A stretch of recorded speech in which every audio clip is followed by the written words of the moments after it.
Thank you, Karen. Our next writer, Donna Vorreyer, did I get it right? Close enough. Good. Is a Chicago area writer who spends her days teaching middle school, trying to convince teenagers that words matter. Good luck. Her work has appeared in many journals, including Rhino, Line Break, Cider Press Review, Stirring, Sweet, Wicked Alice, and Weave. Her 5th chapbook, We Build Houses of Our Bodies, is coming this year from Dancing Girl Press. In addition, her first full-length poetry collection, A House of Many Windows, is now available from Sundress Publications. She also serves as a poetry editor for Mixed Fruit magazine. Visit her online at, it's in the program, www.donnavoyer.com. Donna, please.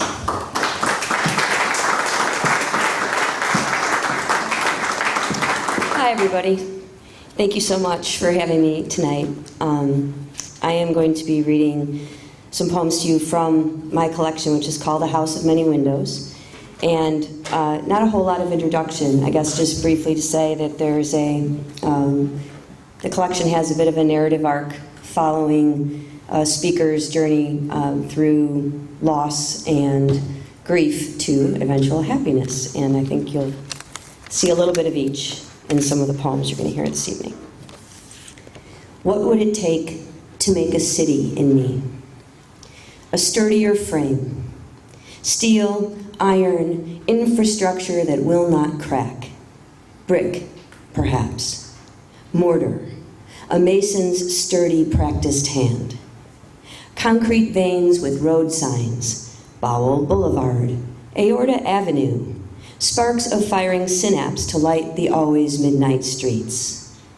A good Chinese restaurant in the twists and turns of intestine, a wide acre of park in the fresh air of expanding lungs. But a city needs a populace. Children who drool to oil the joints, neighbors knocking on the rib cage if the heart beats too loud, so I prepare to swallow, mouth stretched wide as city sky. I lie still, hands resting on my belly, wait for the scaffolding to rise. Anatomy of a day. I wake in the soft morning of your mouth, the dawn's horizon and the rise of your hip. Each body keeps the hours in its own way, minutes tucked in hollow places, seconds concealed in a cache of flesh. The sun travels west and the heart races to keep time. Darkness emerges like a mystery bruise. When your body folds into mine, glaciers calve. A miracle, what the earth lets go, what our bodies hold.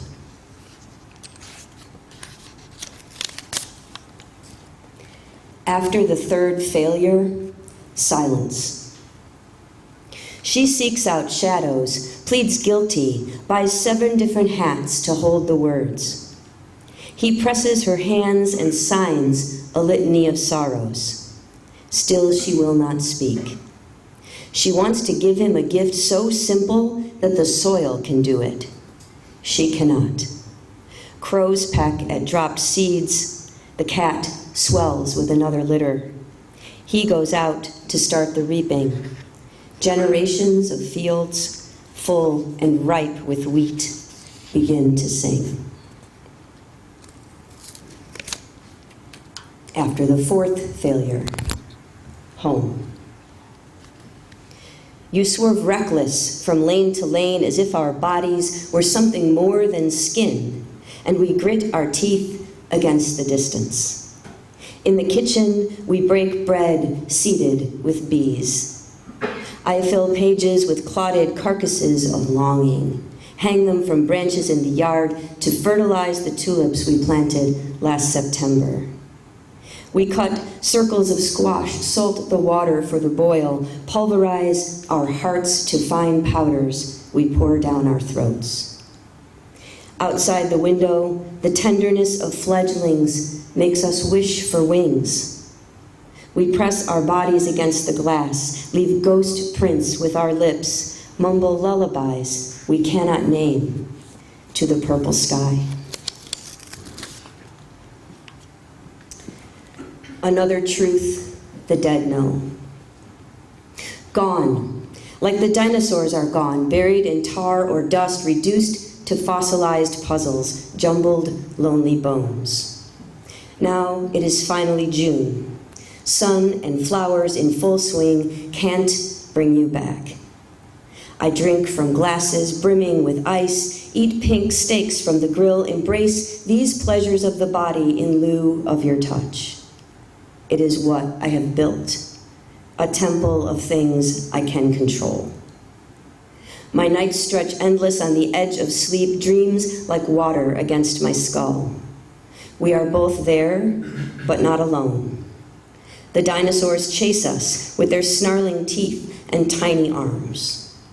We are trapped at the edge of a lake, and boats arrive just in time to spirit us away. I am trying to hang on, concrete scraping away the knuckle bone. All I can do is sleep again and bleed and bleed. How you become a mother.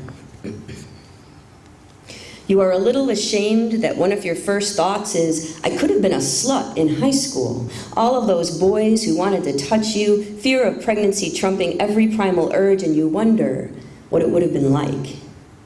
You sit and listen to your pregnant friends bemoan their swollen feet, their 5-minute bladders. They confer about vitamins, breathing techniques. They worry about doctors and vaccines and which pump to buy. You listen politely, have nothing to add. They ask if you should change the subject. You say no. You sit in the social worker's office and she asks you what sort of child you would like to adopt, and the only answer you can think of is human. You have to write about your whole life, the therapist's foot tapping in time with her pen as she grills you about your parents, your childhood, your definition of family. You have to circle yes or no on checklists. Would you adopt a child without a limb? With a heart condition? You are a monster whenever you circle no. You stare at a picture over and over. This will be your son. You send off your fingerprints, are rubber stamped by 2 different countries. You wait for everything to be ready. You stare at a picture. This will be your son. You are delayed by the state's red tape, so you enlist the help of your senator, your congressman. 2 months later, you are cleared. You stare at a picture. This will be your son. You can wait to travel, or the escort overseas can bring him now. You say, get on that plane. Now your friends have had the babies, and you listen to their horror stories about stitches, jaundice, incubators. They complain about stretch marks, tender breasts, delirium from lack of sleep. They blend their own organic carrot mush, obsess over breastfeeding benefits and percentiles for length and weight. They ask for your opinion, and you can only remember how you waited at the airport, how you held your breath as you lifted him from the stroller, and your whole body just knew what to do. Now my teenage son just tells me to go away. I remember the moon of his face rising over the tabletop, crescent slip of smile, content and curious, tiny flakes of dry skin dotting his velvet head like stars. I love you to the moon, he used to say. Rest his golden cheek against my knee in the slant of evening, his caress filled to bursting with supernovas, sweet kisses. He is a constant source, still the first light I seek, both dim and beaming, master of phases. I should have known. Somewhere inside him, a man's face was always looming. And when you ask me if I am happy, I cannot tell the truth. I swear it is not in my machinery, something damaged in production, a little mix-up of wires and switches, neurons that oscillate but do not spark. Stop. Do not ask me again. This morning the sky burned so blue my bones ached to touch it, and you grazed the back of my neck to shiver. Something rose in my throat, something ancient and erupting. something that sounded like yes. Thank you.